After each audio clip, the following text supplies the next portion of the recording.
Mana kita boleh jumpa high level people dan kita dalam masa yang sama.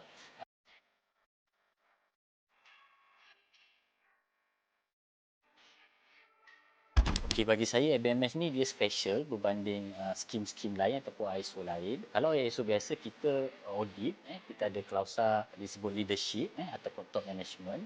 Jadi kita akan session dengan top management. Cuma untuk ABMS ni dia special. Selain daripada top management, dia ada juga disebut sebagai governing body ataupun badan pentadbir. Antara memory experience saya sebagai orang biasa, orang awam, di mana kita boleh jumpa high level people dan kita dalam masa yang sama, dalam prosedur kita memerlukan short session dengan high level people ni. Jadi bila kita bercicak dengan high level person ni, kita dapat view yang sangat menarik dan bagi saya banyak juga saya belajar daripada top level people lah, board of director sebagai contoh, satu company yang besar.